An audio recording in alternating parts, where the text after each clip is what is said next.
Okay. So colour mix. First of all, I'm looking at colours in the shadow area of Marie's face. I think that's a little bit too red, so I'm going to add more white. I'm mixing lots of colour up here. I've got yellow ochre, a little bit of red, a little bit of black, and I'm going to add a little bit of another blue, which we've got for the purple, for the turquoise. And this, I don't normally use this, but I've got a bit of, oh, it's a bit blurred.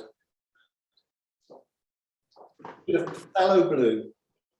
I'm going to put a bit of that in there. And that goes with the shadow area of the face. I always mix with a palette knife because I can get lots of paint. Now for the light side of the face.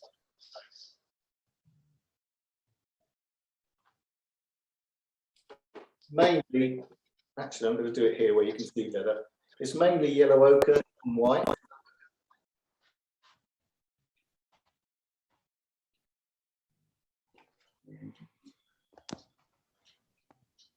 But there is a tiny bit of red in.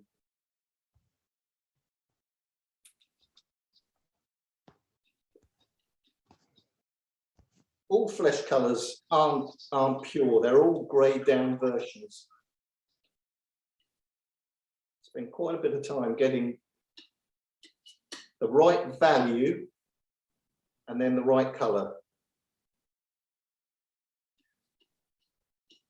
Don't make a mistake with the values.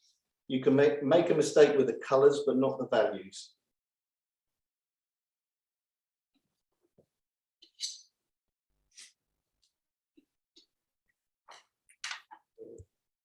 A little bit more red.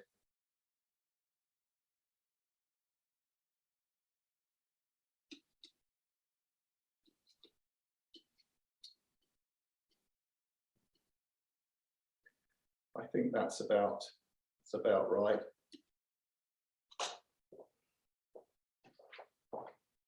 I mix just a little bit of mead, which is 50% linseed oil and 50% turpentine, but just a little bit because I like the paints to be more fluid. So I'm going to stop sharing my palette for the moment. I'll come back to it later, but I'm going to switch camera.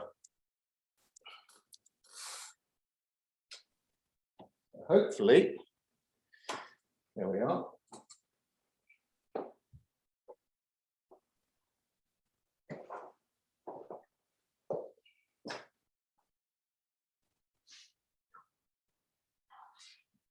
Okay. So I've got my very long brushes. I'm not going to start with much in the drawing, but I'm going to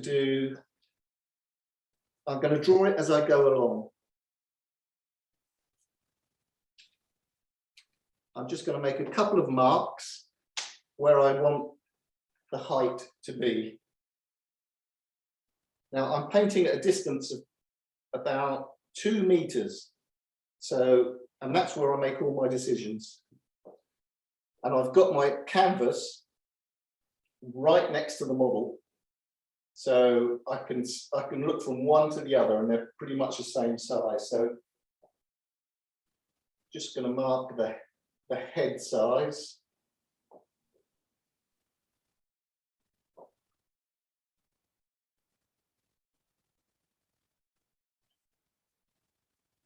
Okay, that's the size of the head, the height of the head. I'm going to start with the shadow side of the face. So with my long brush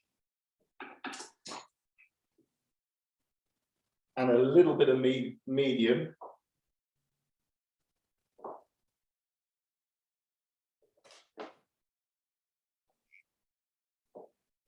looks okay on my palette, but it looks a little bit dark on my board. So I'm just going to add a little bit more white to it.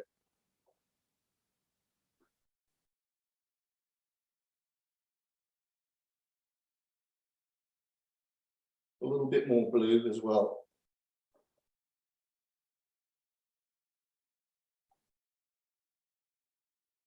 Okay, what I'm going to start with, I'm squinting my eyes and I'm just looking at the shadow areas. So I'm just painting the mass of shadows like a sculptor paints, like a sculptor sculpts. He gets a large mass and he breaks it down slowly into planes.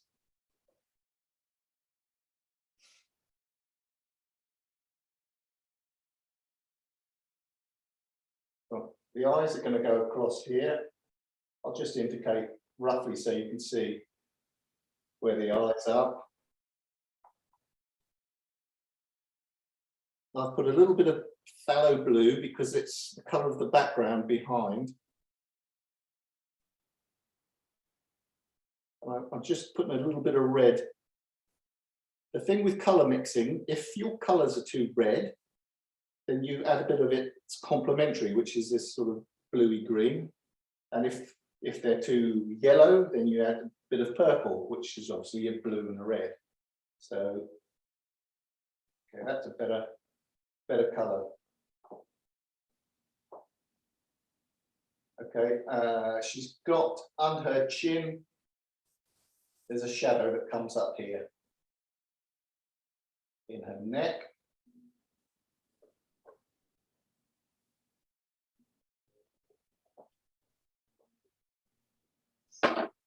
Okay, I'm just going to, the areas where the shadow, the transition between the shadow and the light is very important, and you've got to try and find where that line is. And it's very subtly placed. It's about there. And the same here. It's got a shadow under her nose.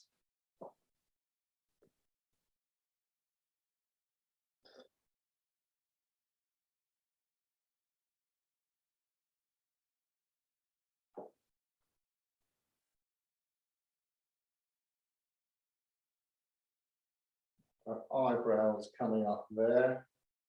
That's I'm painting just the darks, and then I'm going to add the lights.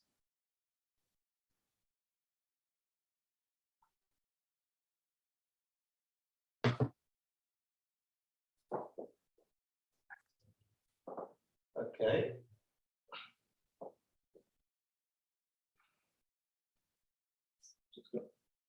In this dark area, there's even darker accents where the eyes are. If I just get in the zone where I'm concentrating,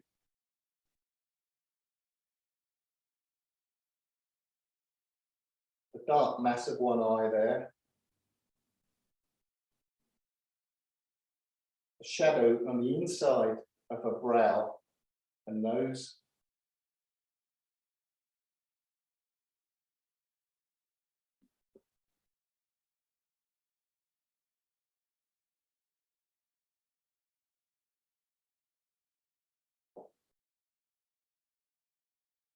Okay, now I'm going to put I'm going to mask some of the hair in, which is, it's not black, but it's dark, very dark grey.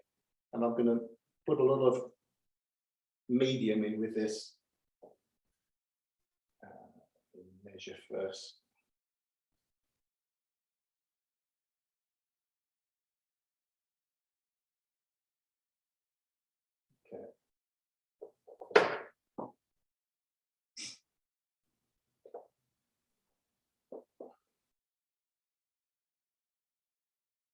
It takes a long time to paint well, and at first you're very delicate with everything you do.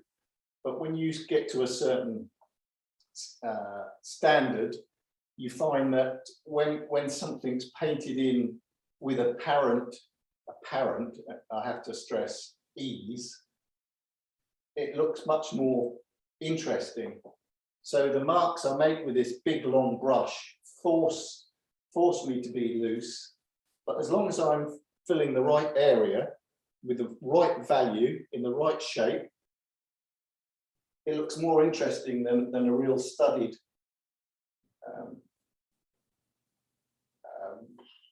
Flemish method.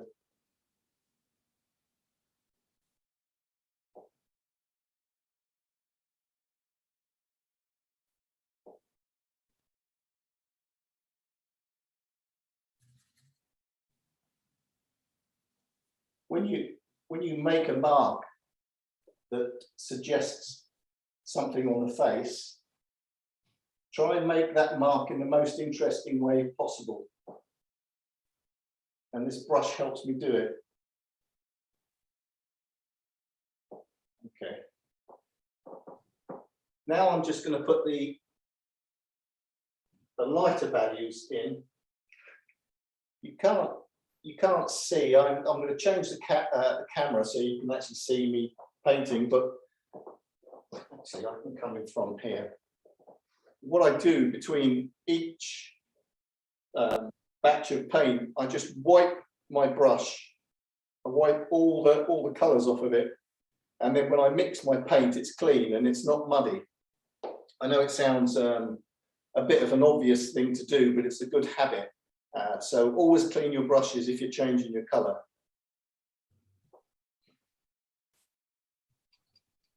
Okay, so I'm going on to the lighter values now.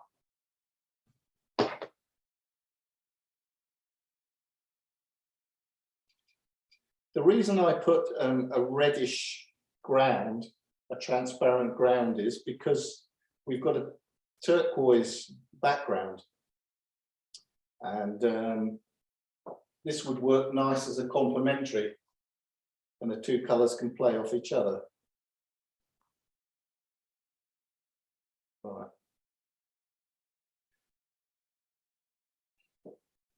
I'm going to show you my palette in a minute, but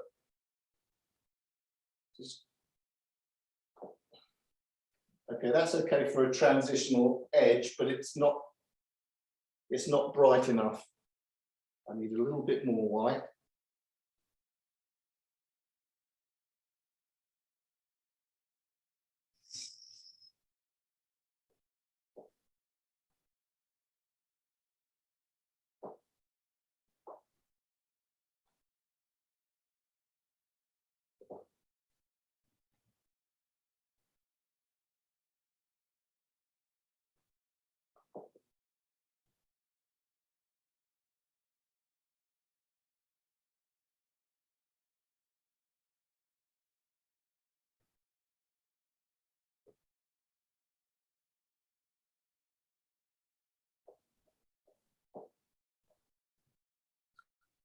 I get quite, my brush is loaded with medium, and I don't know if you can see, let me get this in focus, but there's a lot of paint on there, and it's got a little bit of what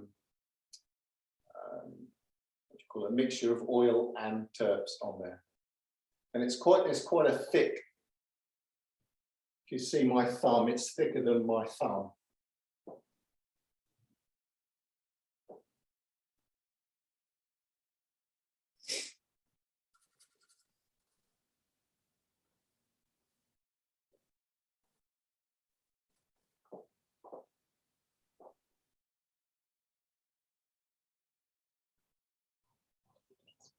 So all I did was just put my height of the head in, and then I started with my darks, and then I started with my lights and the hair.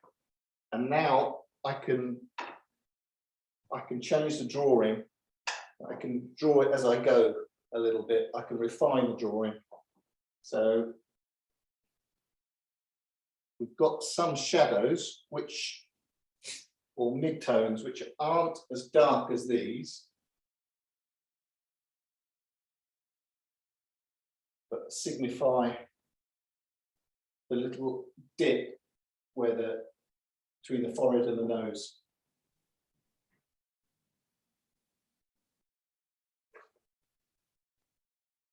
Same thing here.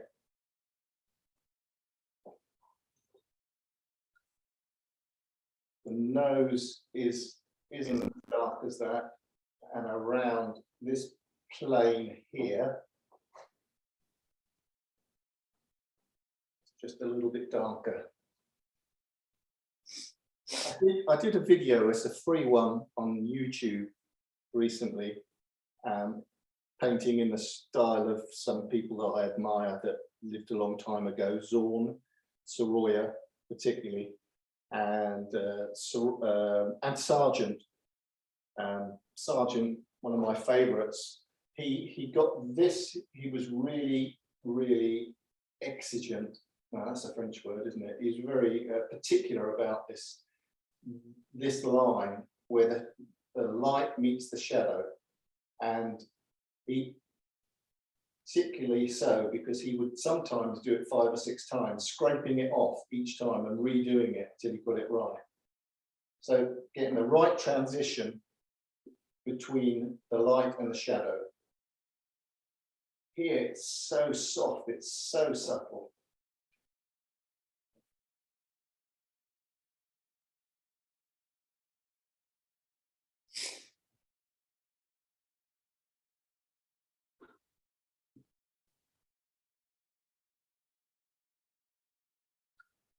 I'm going to do this side of the mouth. The mouth is round, it curves around. So the part that's closest to the light, this side, is lighter than this. So when you're painting the bottom lip, for example, the bottom lip is lighter in general because it's facing the light, because the light's coming from above. But as it turns into the shadow, even the bottom lip turns into the shadow, and the light on it turns into the shadow. So it's a very subtle thing.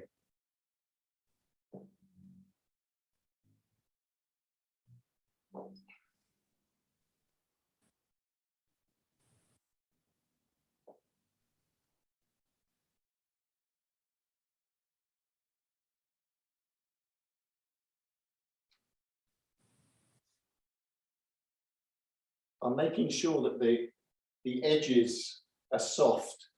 Almost all the edges here are soft. The hardest ones are in the shadowy areas.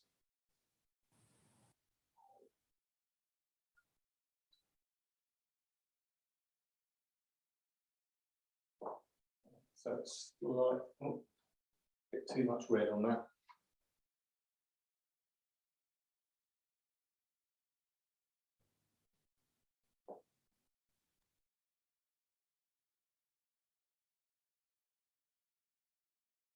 When I'm looking, and you can't see this, but I look quickly between the model and my painting, but I don't study my painting. I just do the quick flicking of my eyes between the model and my painting. And the idea is to find what's wrong with it, what I haven't put in, is it, and judging my distances and drawing.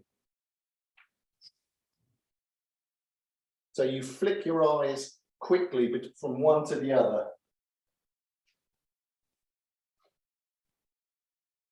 A little turn in shadow, and then down here, the edge of the nose, and the shadow of the edge of the nose. That's more of a pronounced line. So the eyebrows coming in about there.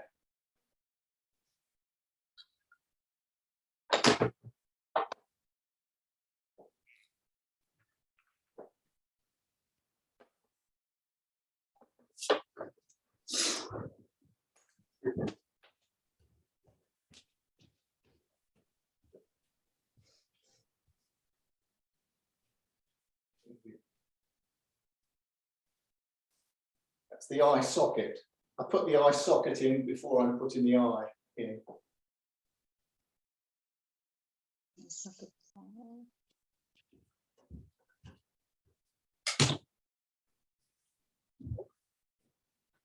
I'm painting the lips. So I'm just indicating the lips. They're just, she's got no lipstick on, but they're just slightly pinker.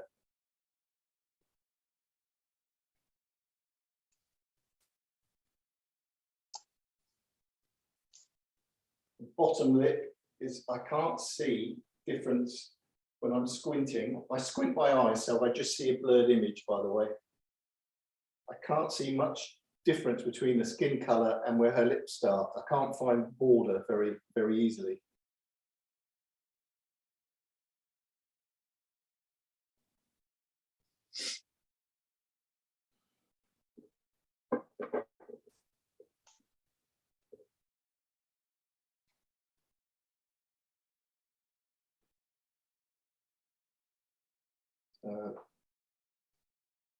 As I said, the lips, the mouth, and the eyes, they're on an arc. So this side is always going to be lighter than this side. Oh, oh dear. Far too much red. If I make a mistake like that, I just scrape it off. It's not worth building up lots of paint and trying to correct it.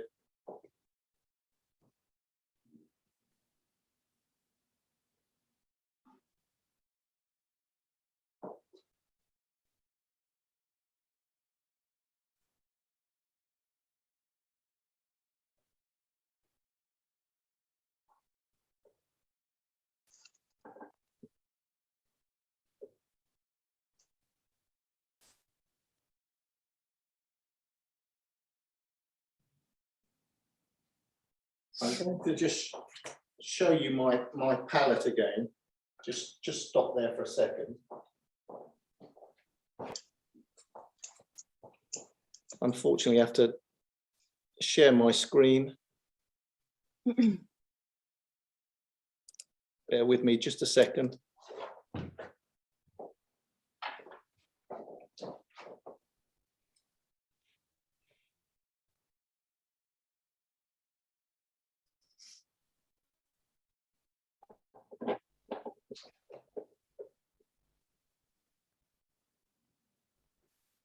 So you can see my shadow area in the foreground, and the lighter area to the left, up to top right, and the dark area that I've used for Marie's hair. Now, hang on, I've got this on a tripod.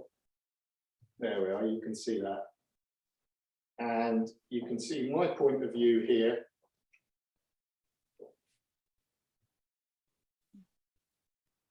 And you see that turquoise background. And now, because she's got this nice turquoise background, some of it's going to be reflected into the skin. Okay, back to my.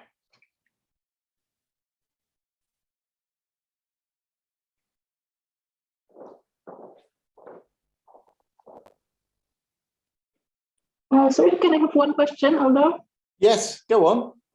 I was wondering how you use this. You said you have the medium. Are you using it? Are you dipping your brush in it, or are you using it directly on your palette somehow? Or into the... I dip my brush in. Okay. So I can show you if I switch cameras. Just might be a good idea. I'm painting. I've got a little. Like everyone, I've got a little tub of medium here. I just dip my, that's not the brush I'm using. I just dip my brush in and mix it with this. I want a sort of a runny mix. It's not runny where it runs down, but it's a liquid mix to begin with. Mm-hmm. And later on, I'll use less and less medium. Okay. So I'll just show you, I'll put another, I'm trying to show you how I go. What I can't show you is how I'm looking at the model. And it's very important. It's because you have to simplify what you see because it's all too complicated. Everything you paint, whatever subject, is too complicated. So you need to simplify it. So I do that by looking quickly from one to the other. And I do that with sort of, well, if you're short-sighted, that's an advantage. Don't put your glasses on. Just paint like that to begin with.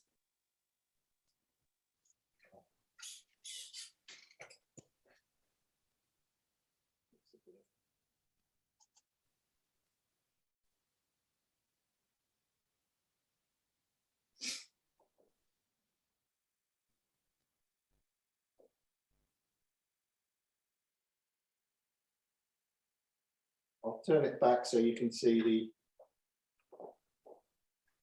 the actual painting. Progressing or not progressing, however it goes.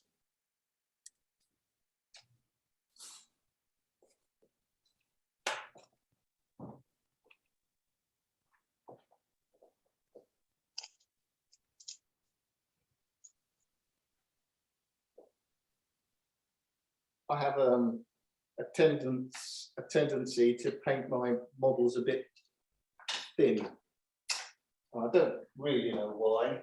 Either my vertical judgment is out or my horizontal judgment. I don't know, but Sargent did it, and of course everyone wants to look thinner anyway. They seem to do so. It's a perfect thing for a portrait painter if that's where you want to go. But if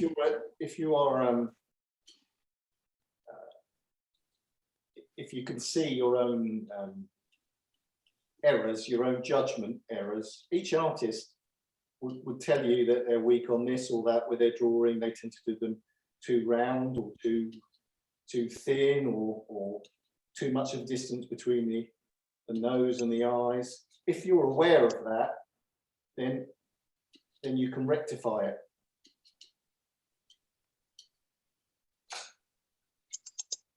A little note on the drawing is judge where your mark goes, judge the width of the eyes, judge it all visually, and then afterwards check it with calipers or with your brush, whether you hold your brush out at a distance and run your thumb along the edge. So this edge here corresponds to the width of the eyes. Then you can drop it down to the width of the mouth, or the width of the eyes wider, they normally are, almost, but how much wider? And you can also do it this way around, like the width of the eyes corresponds with what, the eyebrows and the nose, or just make these checks afterwards. So the thing is, draw first, check second.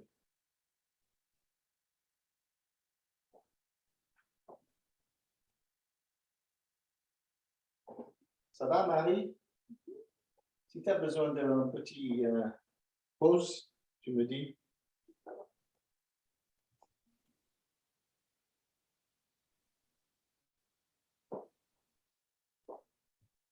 I see, as normal, cheekbones come out a bit more than I've put in. So I did have a slightly too thin.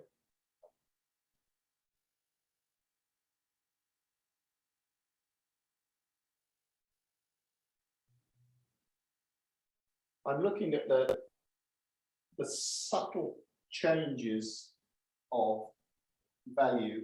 There's a plane change in the face. It's darker here because it's facing away from the light. So there's that small difference between there and there. Aldo? Yes. Oh, hi, great. Can I ask you something? Of course you can. Okay, so you started with the dark and then you moved to the mid-tone. And now you're adding into the big pools you originally mixed, or you're mixing different fresh pools of color? I'm mixing a little bit more color. So let me see, I could probably do this. I should probably show you with this camera.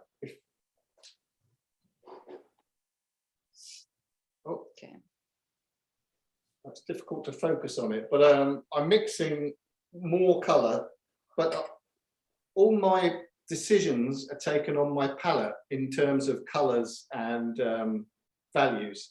The values are super important. That's really what you have to sort of train your eye to do. Imagine if it's black and white, or if it helps you, you can do it from a black and white photo. Okay. But you have to get the right values. If you make a mistake with the colors, it looks like you've done it on purpose and you'll be an arty. But if you make a mistake with the values, it looks awful. And you'll never have that sense of light. And I like to paint the sense of light on things. I want to paint the effect of light that's falling on things. And if you don't have the right values, you'll never have that. So really important. Okay. And everyone can learn to improve their judgment in values. What is darker?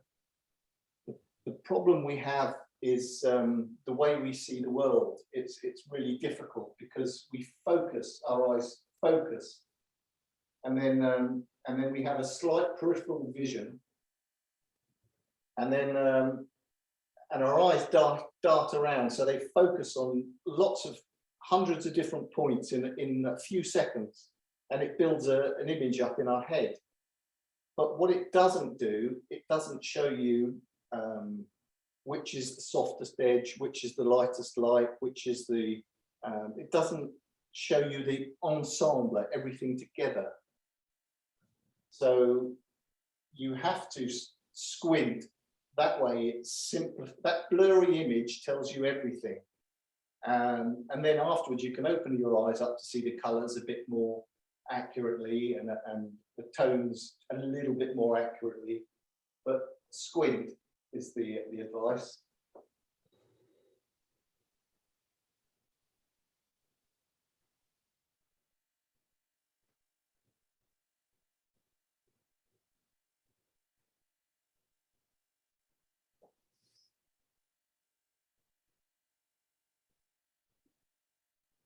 So I've got a sort of a rough sense of her in not very long. But I'm continually going to manipulate this image and the drawing. I think this light needs to come down a bit, so I'm going to put a darker area there.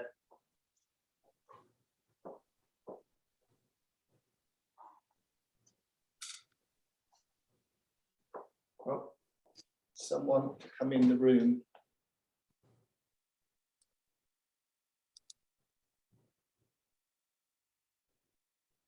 Hello, Orla. Hi, how are You're a bit late, but you? I beg your pardon. Sorry about that.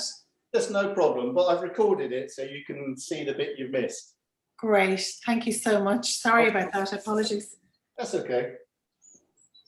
Right. So this area here.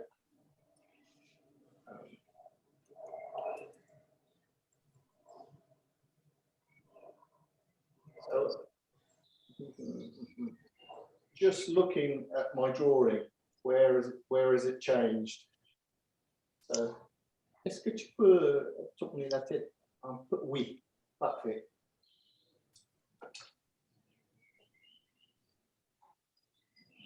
Okay, so the thing I was saying to everyone, and it's very important, draw with your eyes first.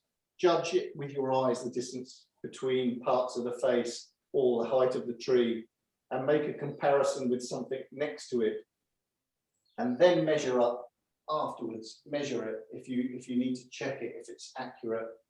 That way you're always using your eyes to judge things, and your eyes will improve in their judgment of spaces and lines, and it's the same thing with values. To see values properly, squint so you don't see the detail, so you blur the detail and all these sort of things that make visually complicated images. You want to see that image in the most simplified way possible. So squint. And then towards the end of the painting, that's the time where you can accentuate things more.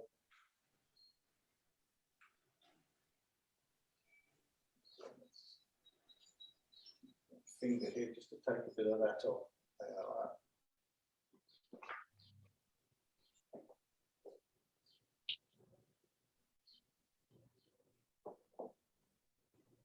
Right.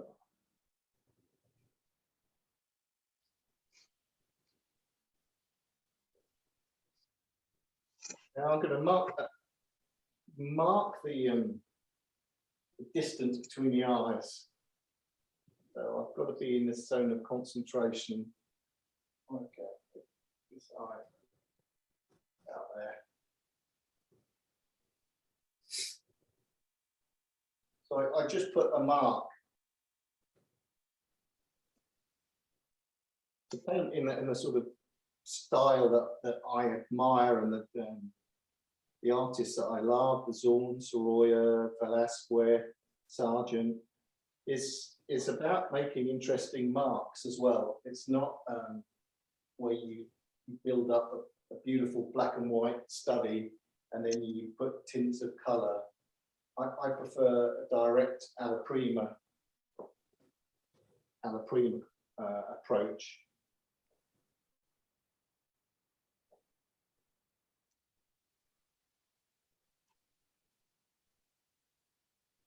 I've got her mouth a little bit too high. It could be that I've got her nose too low, but move the nose, just the inside of it, up a little bit more.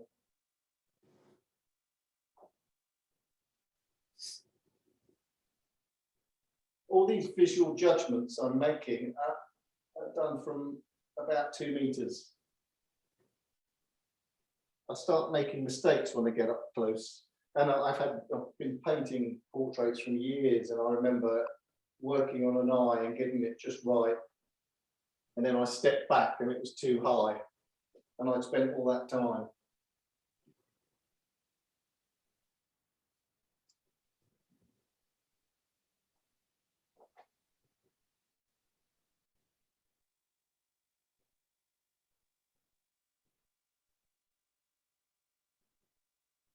Okay, the mouth is a little bit too high,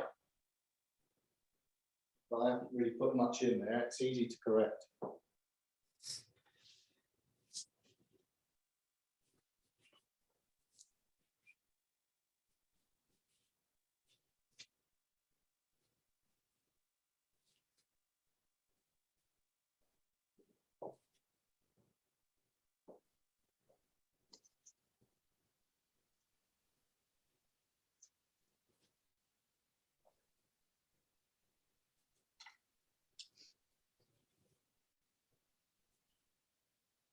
I'm just adding more paint to my shadow.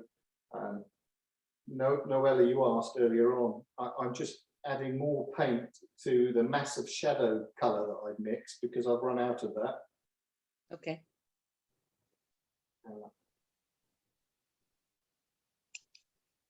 So you pre-mixed a dark and a mid-tone, right? Yeah, I did it just slightly before I started the Zoom session. And then I thought, what am I doing? I should have done that when everyone was here, but I was trying to save myself some time. But I just mixed a little bit of yellow ochre, a little bit of ivory black, and a tiny bit of red, and white as I needed it, just to get the shadow area. And then I added a tiny bit of phthalo blue, which I don't normally use, but it's in the background. Yeah. So I needed it on this occasion. I'm mixing that again.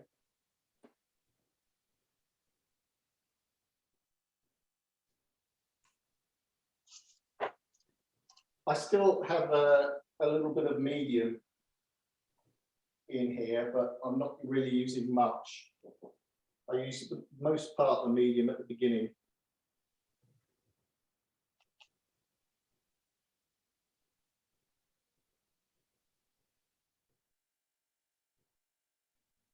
My wife's going to come in a little while and give me just have a look. If you have any questions, you can type them in the chat box, or you can ask me directly. It's easier for me. But if you type them, I can have a look at them in the break. But obviously, I can't have a look at them while I'm painting. But so,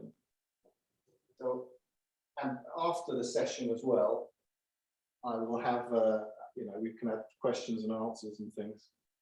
Okay.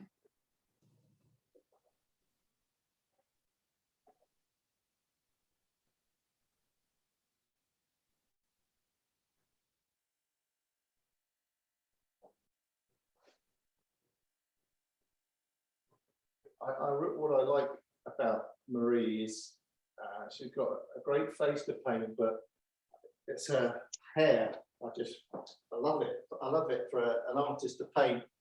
You don't normally get so much shape in people's hair. Oh, someone else has come in.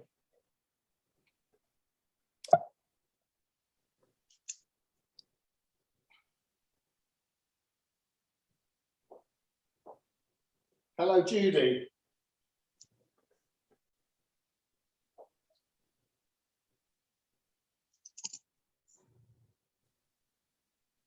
Right.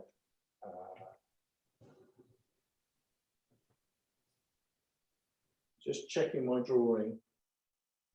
The chin is slightly short.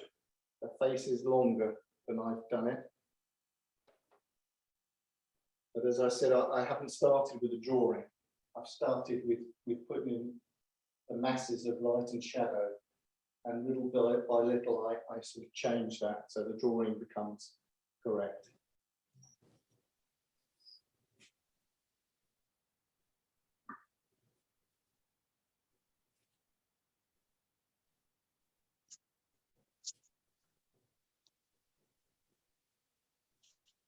I'm hoping to have that sort of a blurred representation of what I see, and then I'll gradually sharpen the areas up that I want to.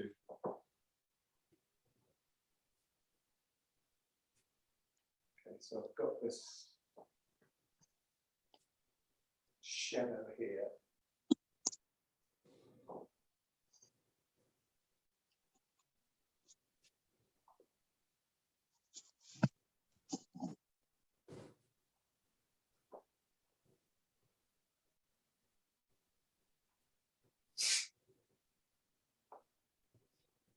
I really can't see, and I'll show you. I'm going to send each of you a photo of Marie that I took just before you came, and you can all try and paint this from the photo that I will send you all in the same manner if you would like to. It's good to try different ways.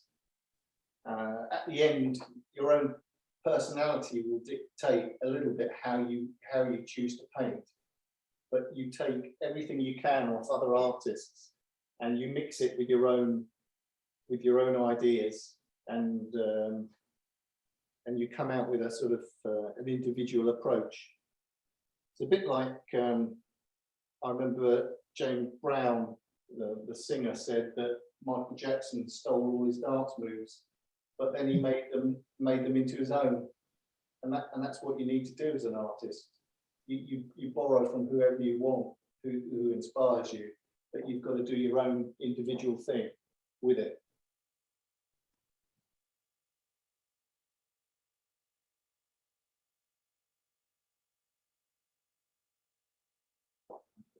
Sure, a bit wider here.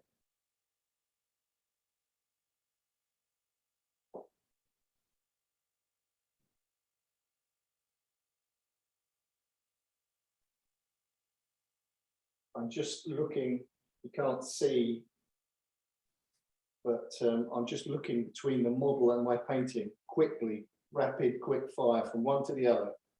And I'm doing that because I'm trying to find out not what's right with it, but what's wrong with it. So the lips are a little bit lower. So it's starting to resemble her a lot more. And okay, we'll go a bit.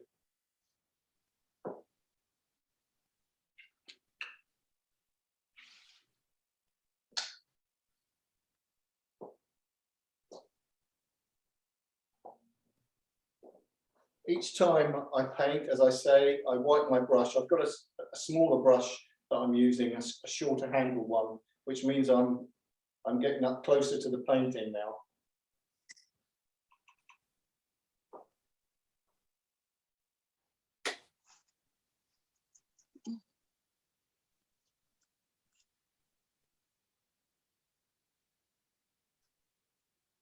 I'm going to repeat myself a few times, but the values which are the most important.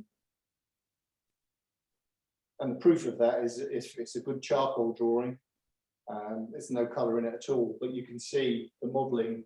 If it's a face, you can see if it's well modelled or not. You can see it almost a sculpt from, just in black and white. So that's what you've got to, your emphasis has got to be on that. And then when you blend that with colour, you've got it all.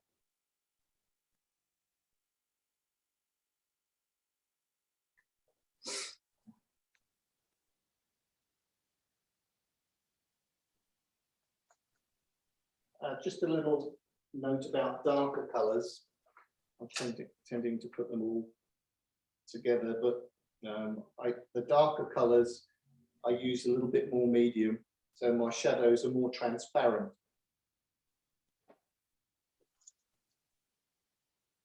And the highlight areas, the mid-tones and the highlights, I've got much more thicker paint.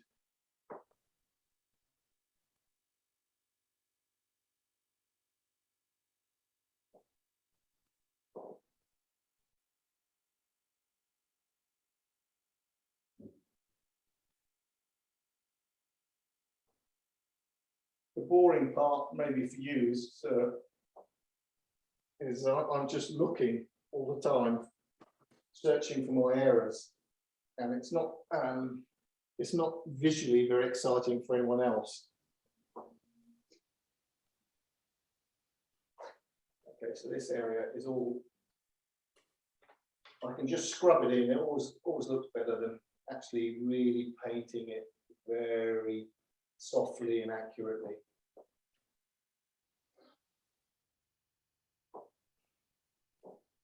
Okay, I'm quite happy with the drawing generally.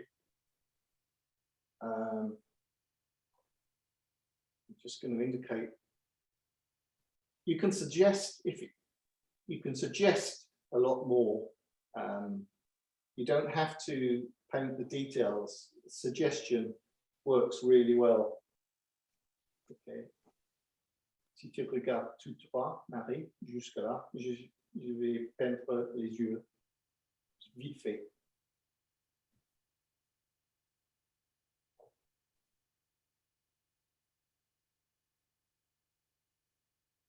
So you can really indicate an eye with very little. I'm going to paint some of the white of the eye later, but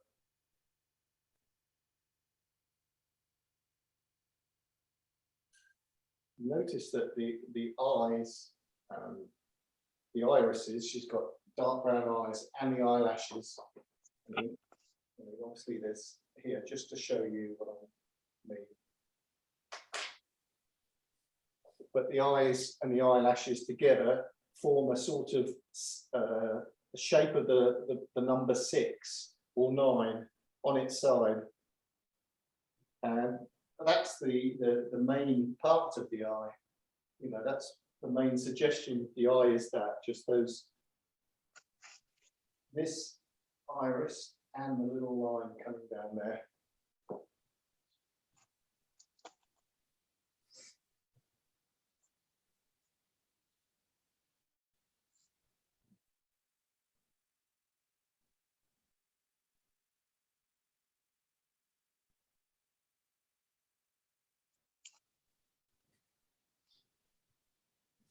Judging the distance between the eyes again.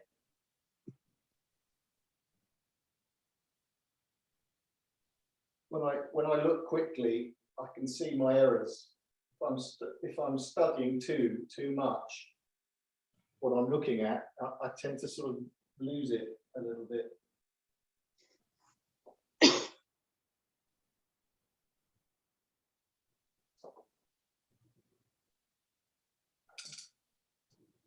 I don't know if I can show you. I'll see if I can show you this with this other iPhone, iPad, my palette now.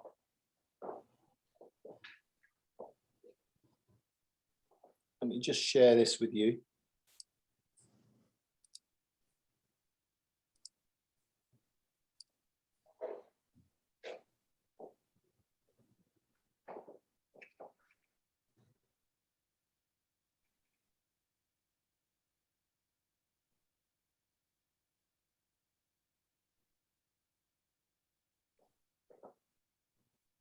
Okay, we can see this quite well. Now, it's a bit of a mess. It becomes a bit of a mess. Let me just take this camera back. And you've got to keep it, whatever's on your palette will go onto your painting. So I paint on a glass palette. I've actually converted an old barbecue, but you don't want your colours muddy. So I use a scraper and just scrape it off, because I don't want to mix dark colours into sort of lighter ones and they become all muddy.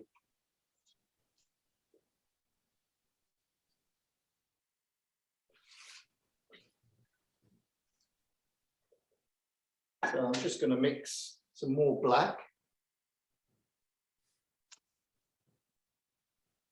I'm going to concentrate on the drawing a little bit more now, refine the drawing. Is that in focus? It's not really, is it? There we are.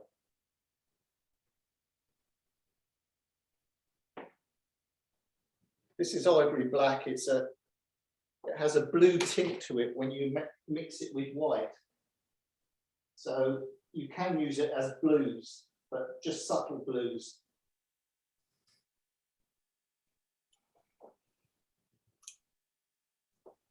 Okay.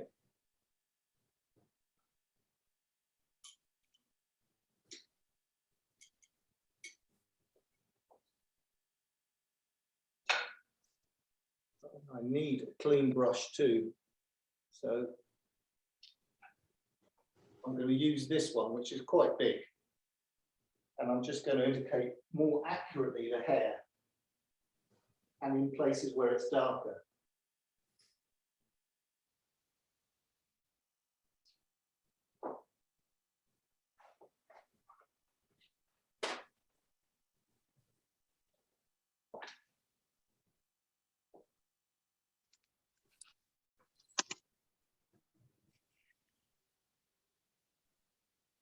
Don't know if you can see the model very well either, so I'm going to change the view.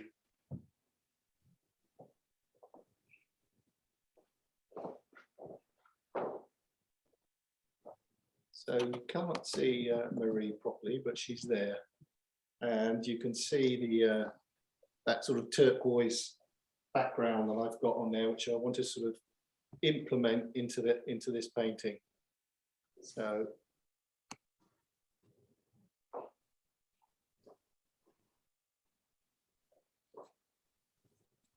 I'm just using a bit of medium. I've got pretty much pure black there.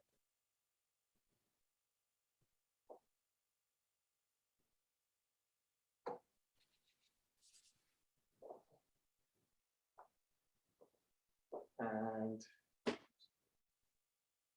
another thing to bear in mind are edges. They're very important. And you get edges where you get a strong contrast. Now, it's quite a big brush, but there's a sharp edge there. I'll zoom in on that in a little while. The hair comes further down.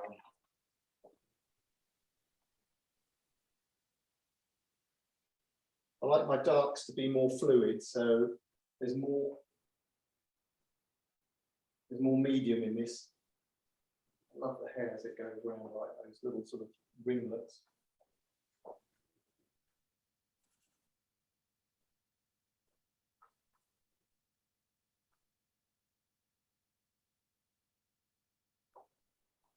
Actually, the top of the hair comes to the off the edge of the canvas.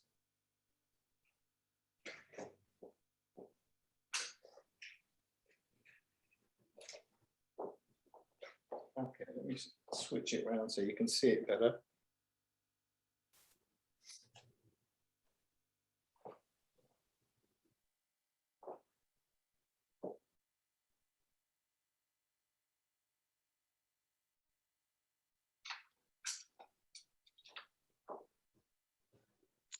All right, I'm just going to study my drawing.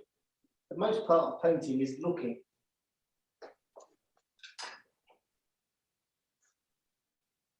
Well, how can I improve this? The mouth needs a bit of work. The eye here.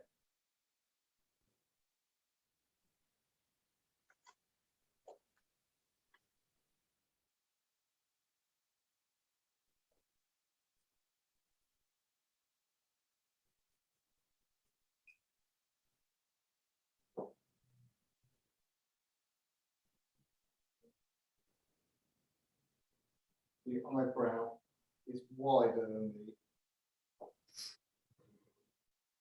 the eye.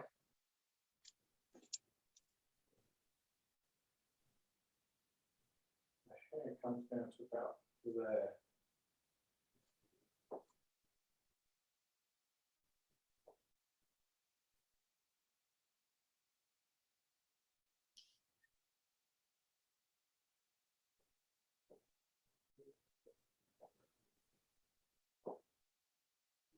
I've actually decided to, she's got like a bandana across her hair, which is blue. I'm going to make it a little bit more turquoise than I actually see it because it will go better with the background.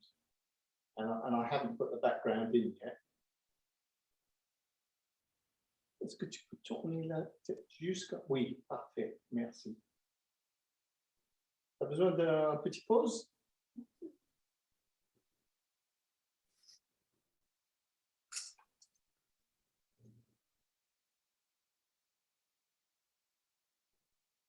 I've got the values in the light part of her skin quite accurately, and the colours aren't bad.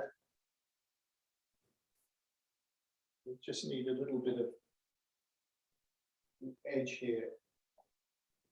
It's a bit soft where it meets the hair. I mean, you can soften it with your finger or a brush like that.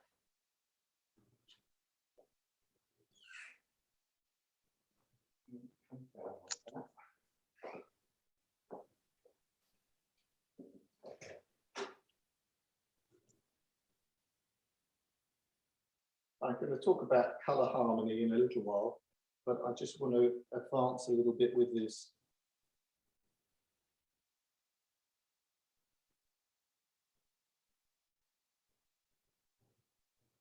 The idea was I wanted to do about an hour and a half on it.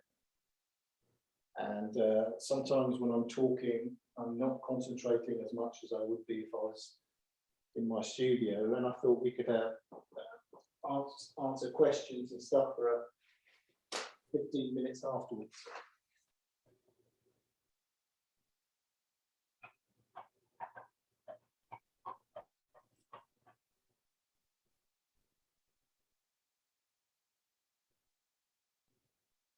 The mouth is a little bit too high there. There we are. That's fixed it. Now, as I said, I can't really see. I can see the top lip is because it's in shadow. I can see it's a little bit darker than the skin around it. But the bottom lip is a little bit lost. And if I see it lost, then I'm going to paint it lost. Because I like lost shapes as well.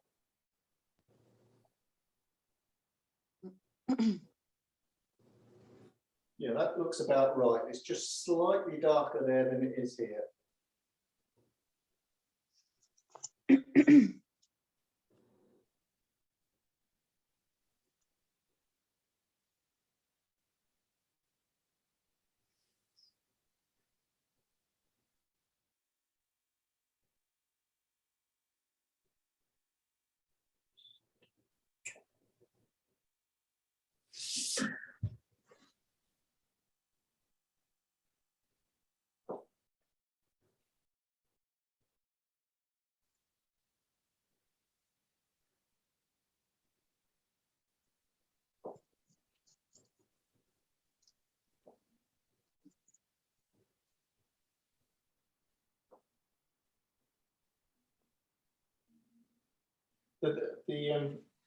The view that you have is slightly different because I'm face on and you're just slightly to the right. So your view of the painting is just slightly thinner than reality. You can see, but I can't have it in front of me or behind me because I'll block it. So you've got a view that's slightly thinner.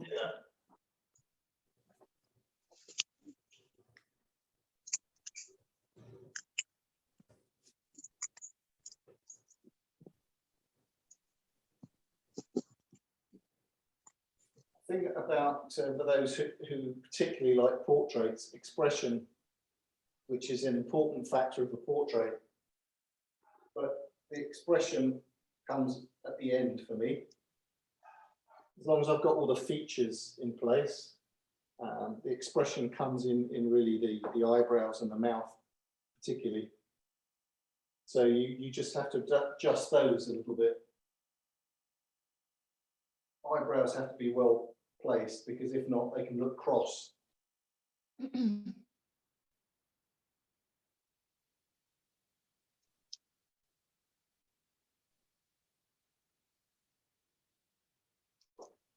So I've probably painted for, what time is it now? I've painted probably about 50 minutes, 45 minutes. So not too bad. Oh, that's a little bit too dark.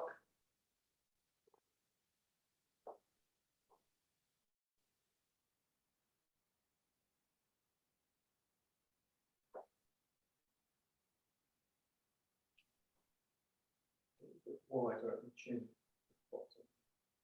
That's better.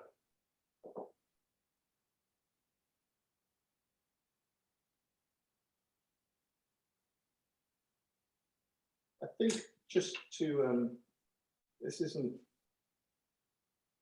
important for the portrait as such, but I'm just going to indicate a little bit of the turquoise that's behind. And I've made this turquoise with phthalo blue. A touch of, a tiny touch of cadmium yellow. But just so I've got some colour to work off as well.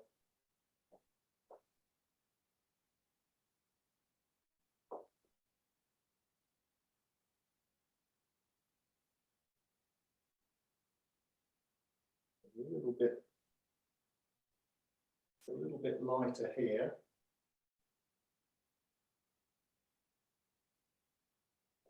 You can leave your brush strokes loose and you can let some of the red ground show through because it looks nice. They're complementaries. I chose a red background, which I just put, as I said before, in a tiny little bit of oil and terps and made it very runny, and it dries very quickly like that. But some parts of this pink will show through, which looks nice.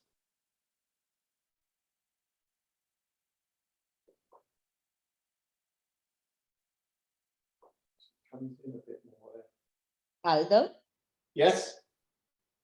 is it okay if So when you mix your background, the runny red, Yes. does it really have to be fully dry before you start painting? Because usually I go in straight away with like a burnt umber wash, and then I start immediately painting on it. Is that a bad thing? Does it have to be fully dry?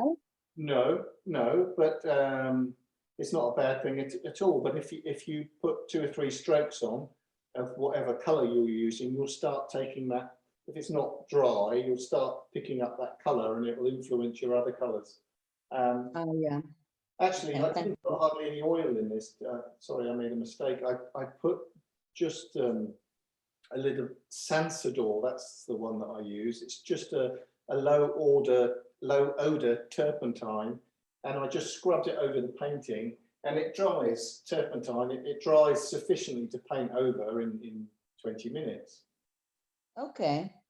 So, but you can, sometimes I have painted a wash and gone straight over afterwards, and it's fine. It's just, you can't fiddle too much. If you keep dabbing, and you're going to start picking up the color underneath. I see. Thank you. Problem.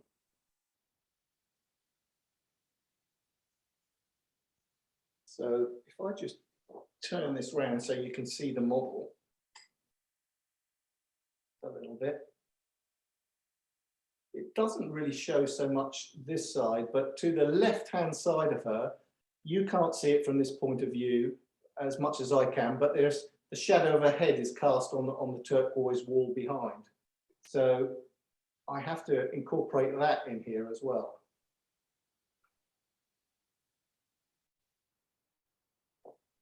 So the colour will be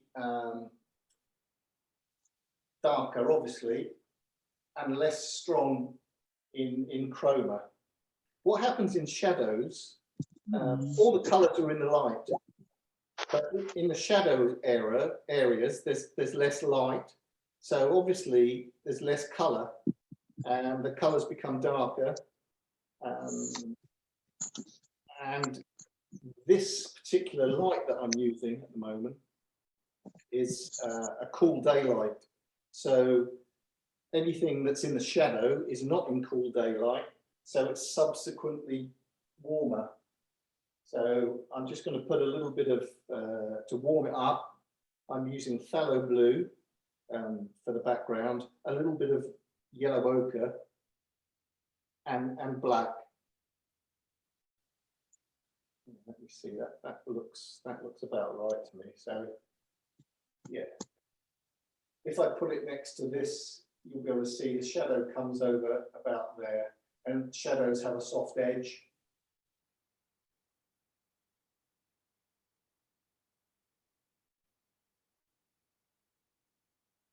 Okay, that's going to work nicely with the design color.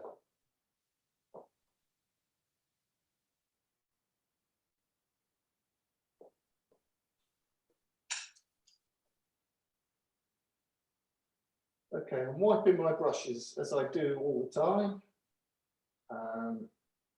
I'm just going to spend a couple of minutes just studying the differences, and that's, again, I'm just looking between the model and my drawing, really quickly. It's like that game, Spot the Difference. That's exactly what I'm doing. I'm trying to spot the difference, and I can see some differences. If you stare too much and study too much at what you're drawing and try to get it exactly right at the beginning, I think it fatigues your eye, because I noticed that, like, after a while, your concentration level goes down. Well, mine does. I need a break. Breaks are really important, because you come back with a fresh eye.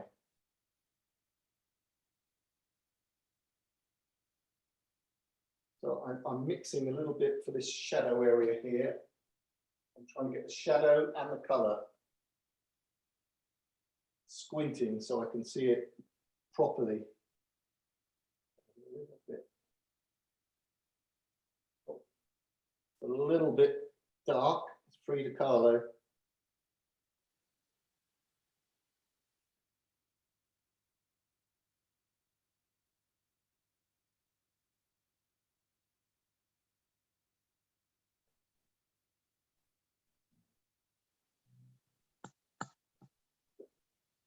Okay, that's better.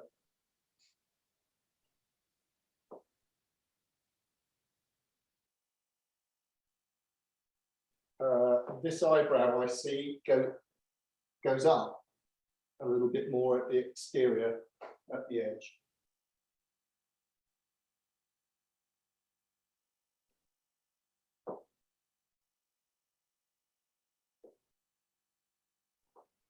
And the eyebrows, they're not the same in density, because this eyebrow here is closer to the light, and this eyebrow is in the shadow. So this eyebrow is in fact darker here than it is here.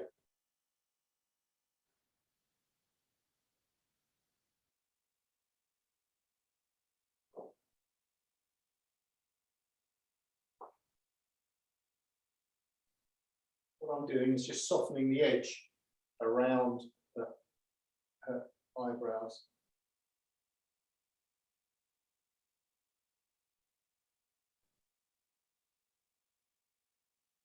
Now I'm just going to indicate a little bit of the white of her eye. Or am I going to make sure I get the lips right first? No, I'm going to get the lips right first.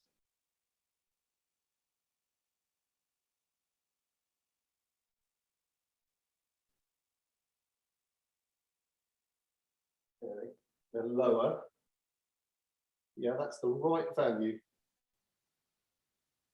As I said here, I can't tell where the lip changes into the surrounding. So it's a lost edge there.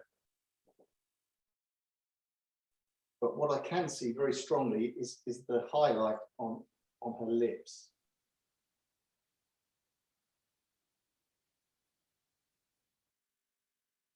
Got to get that sort of right.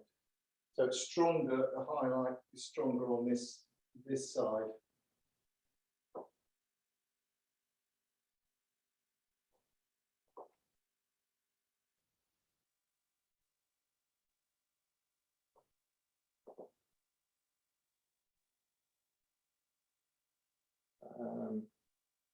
I'm just thinking about putting the whites of the eyes in. I'm just going to look. I mean, it's I've got to get them right. I don't want to put them in unless I've got the eyes well placed.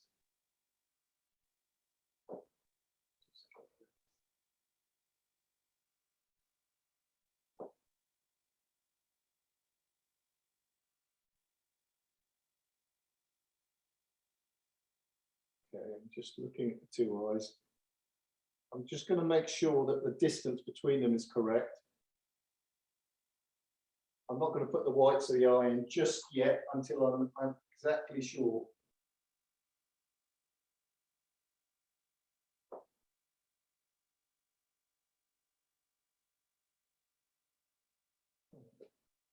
Just there, just picking up a bit of light.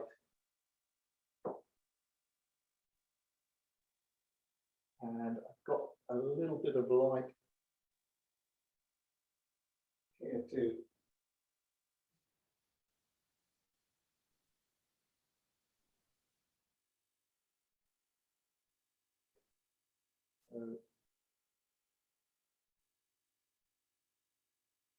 People get the lights, the whites of the eyes wrong often.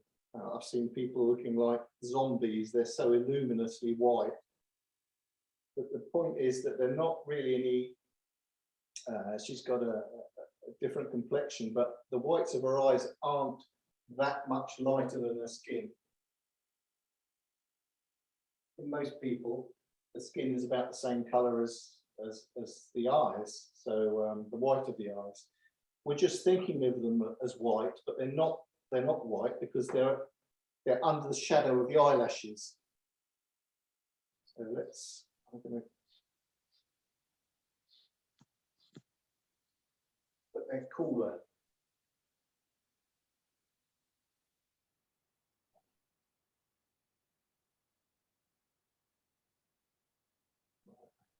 going to go with the left-hand one for the moment.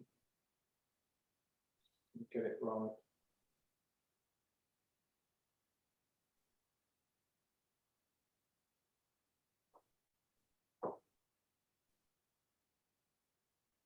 As long as it's in the right place, I can refine it.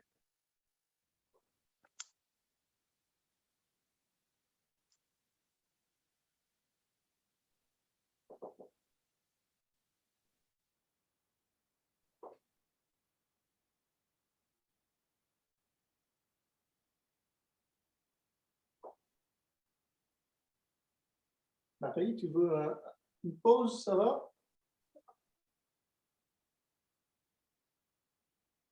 She's working as a nurse. She's just finishing her training, and she's tired. She's done 3 ans. She's done 3 years, and it's just coming to an end, and she's on her last legs at the moment.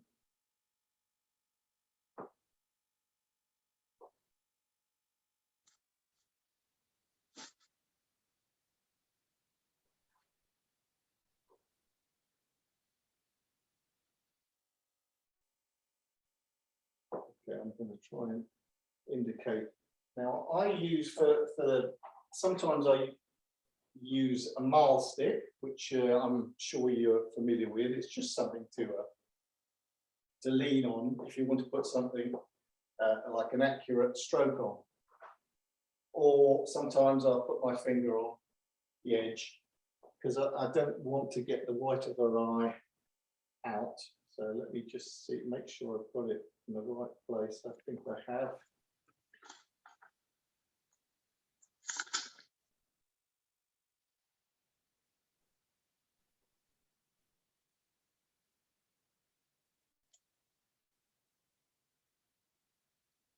If I have time, if I finish this a bit earlier, I'll show you something on eyes, particularly about painting eyes and drawing eyes.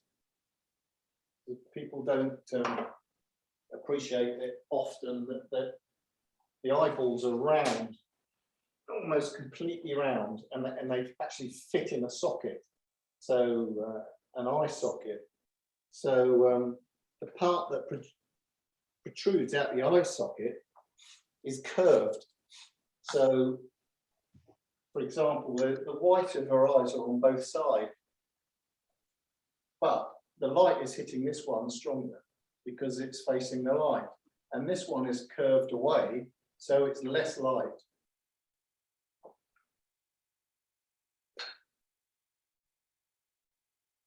Right, I need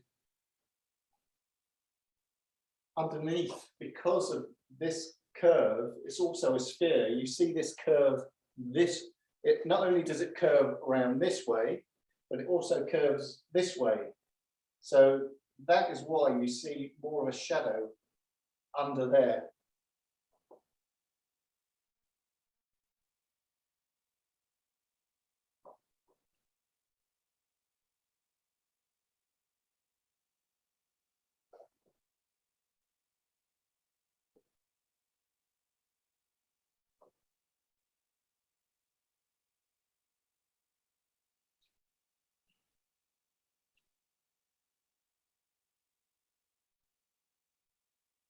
I think the eyebrow again on this side, I can move up a bit.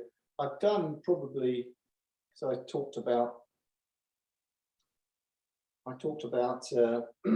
mixing and my materials and everything. I've probably only painted about an hour, maybe a bit more.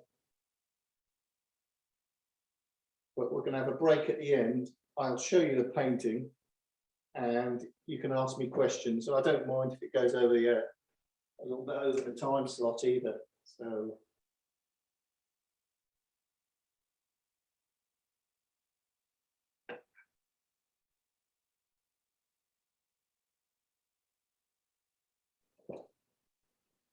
right, this eyebrow arches more.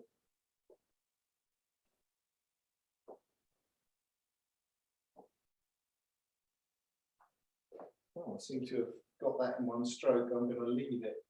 I'm not going to fiddle with it. But inside it's got a softer edge.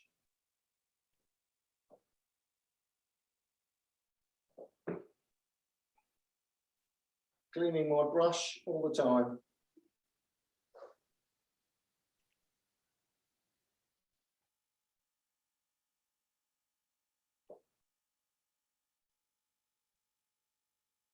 So my idea was I'm going to send each of you a photo of Marie.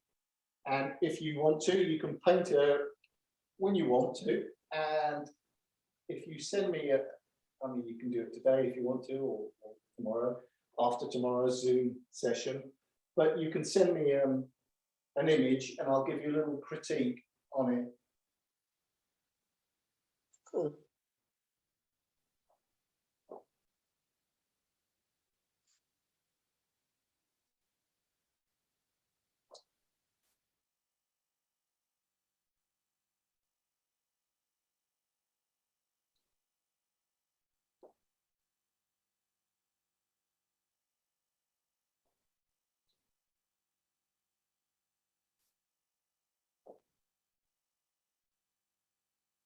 Right, I'm just going to put, I'm not going to put my highlights on. I don't put them on until near the end because there's nothing worse than having,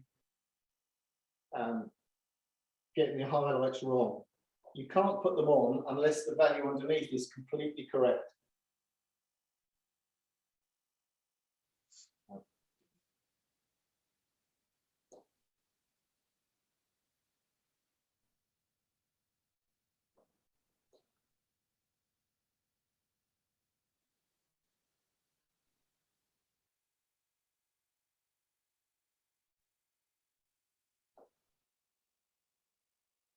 This up a little bit more.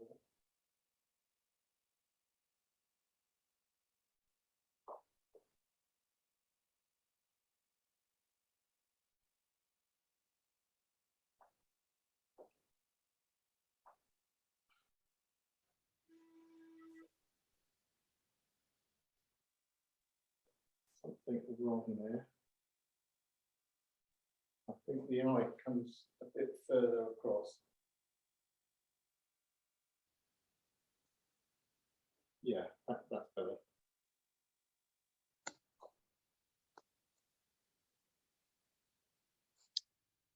I've got, well, there's loads to put on yet, but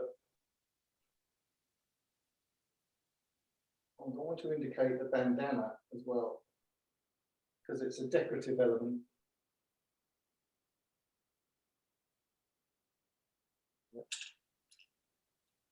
I'm going to make it a little bit more, as I said, I'm going to cheat it. It's blue. Let me show if I turn it around.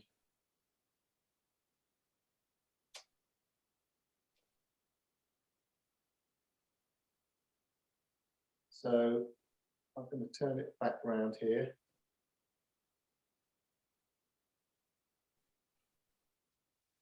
And I'm going to paint it a little bit more, because we didn't talk about what bandana what colour she was going to wear.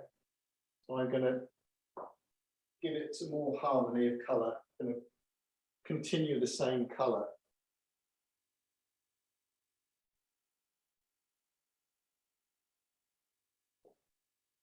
It's just decorative, it makes it more interesting.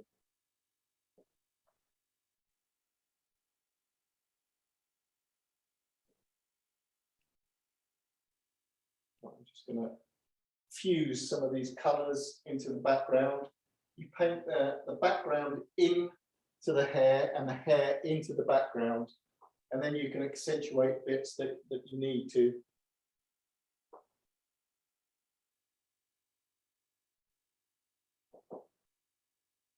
There's nothing worse than having an edge that you haven't coloured in between borders.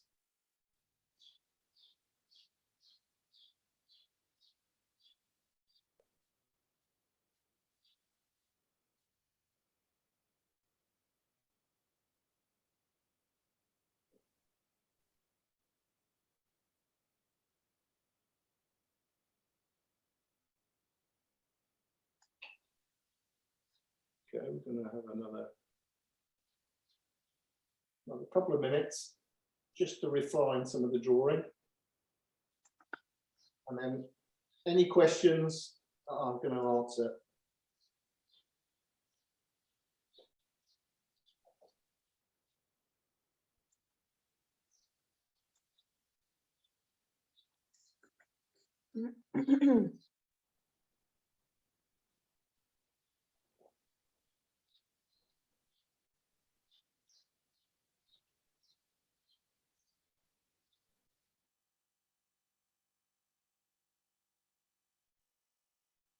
I'm just going to sort of, this is a soft, sort of a small brush. I don't use many small brushes, but it's got a frayed, splayed end, and it's quite good for just softening a few edges.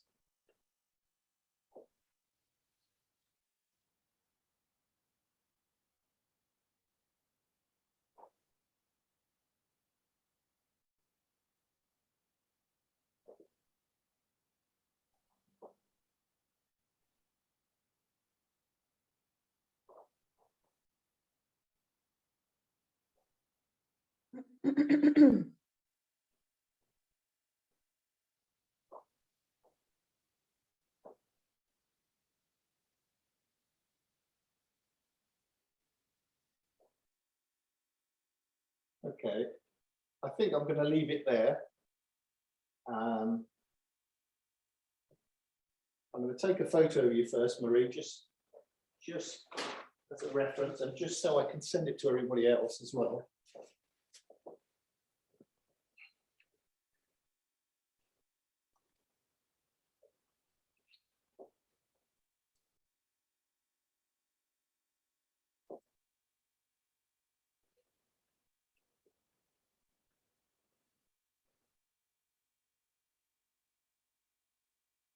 Okay. Thank you, Marie. Merci beaucoup. Right.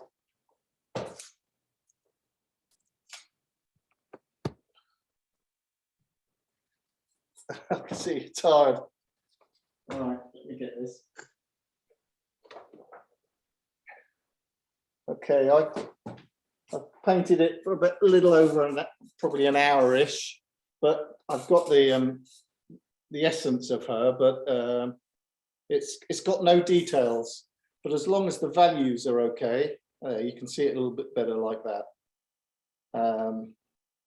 There's lots to improve on it, but I hope it was interesting enough for you. So, questions, anybody? Although I have a question about colors, color mixing. So I've heard that I've noticed that you use ivory black. Some artists, or I've heard that it makes your paintings more luminous when you use ivory black, but I'm interested why some artists might prefer to mix their darks with complementary colors as opposed to maybe ivory black, and what are the pros and cons of doing so? I think each artist, there is a problem to watch out with, and well, let's see, and that's everywhere. No, there is a problem that I know a lot of people have had with ivory black, and that's if you don't keep your palette clean and a bit of black goes in your white or in another color, it's really one of those dirty colors that makes every other color dirty. But I only use ivory black indoors. I don't really use it for outdoor painting. And I don't think it makes anything more luminous. The reason I use it indoors is because if I mix it with white, it makes a subtle blue. If I use ultramarine blue, it's much more of a stronger blue, which I often use anyway. It's just for Marie's hair, the ivory black, the light part of the hair seems to correlate better. But if I was painting in a landscape, I would use mixed primary colors because they're not any darker, but they make more interesting color. Does that make sense? Yeah. I mean, I sometimes mix ivory black with a transparent red oxide if I want something really, really dark. But I can do that with ultramarine blue too. Right. So basically, I use ivory black as an interior color for portraits. Interior meaning there's not a lot of bright colors. Okay. Thank you. Anybody else? No questions. Some people have got their microphones off. But Maybe just one question about color yeah, temperature. Something interesting for portraits. I think you, if I noticed correctly, there is this warm color right before the plane change, before you turn into darks.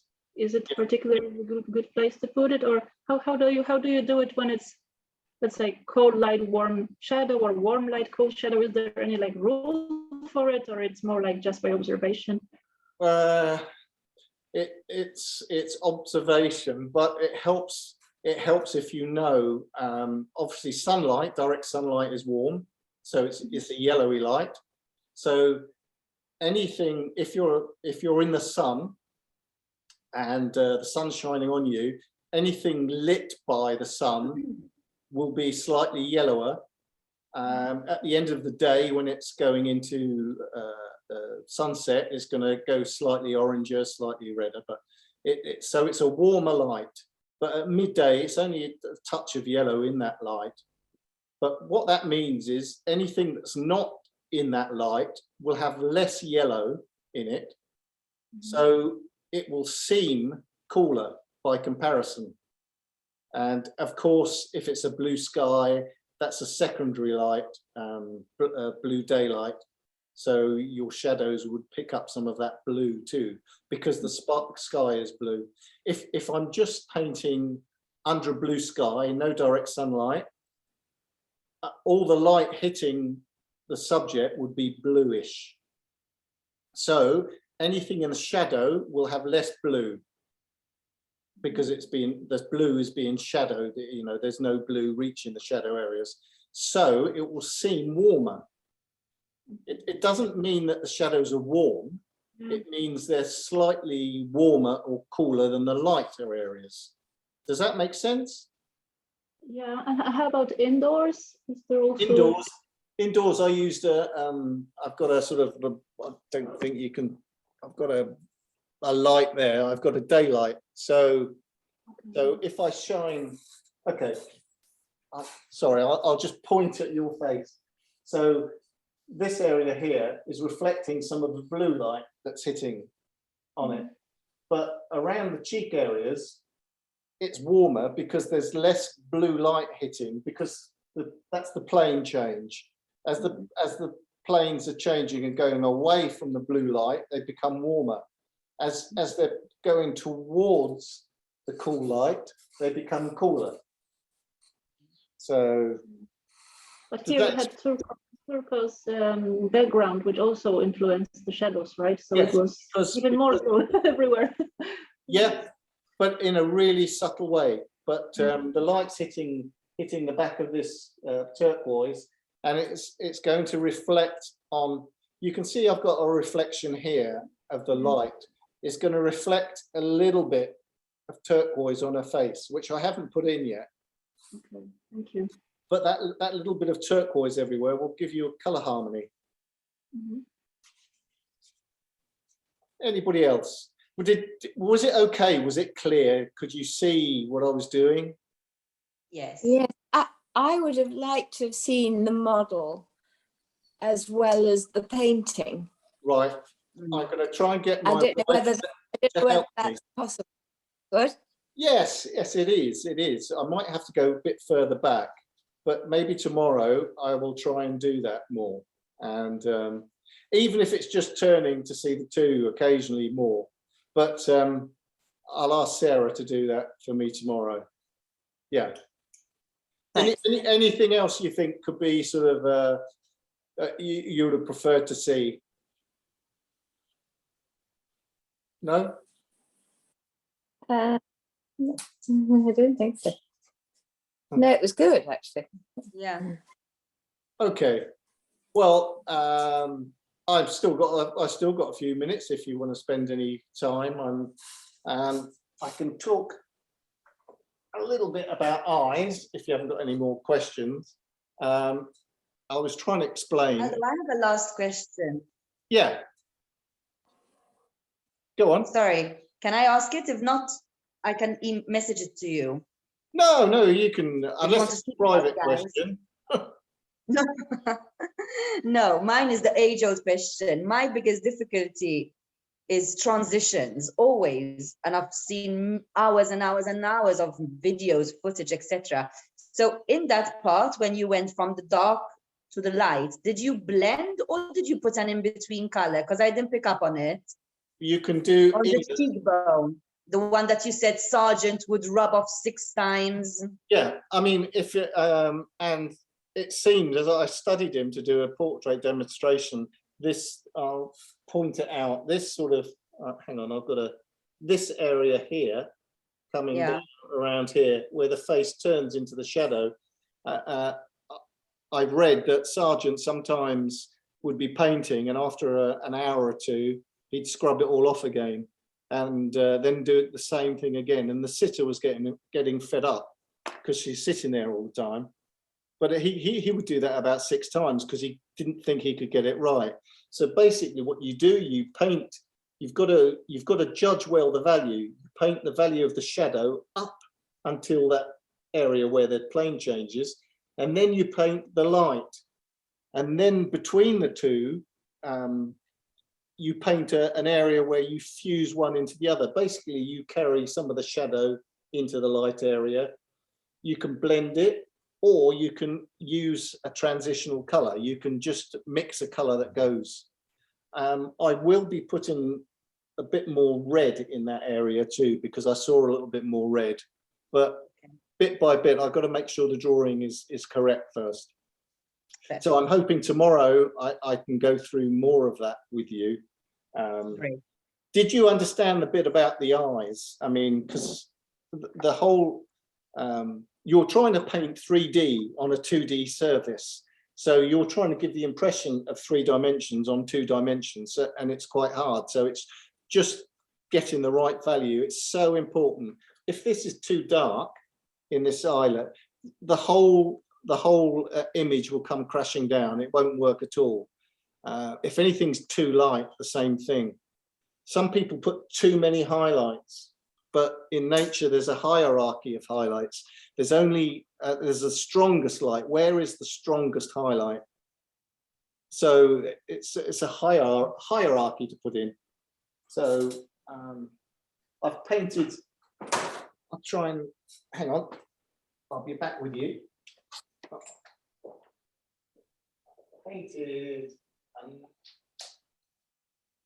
another.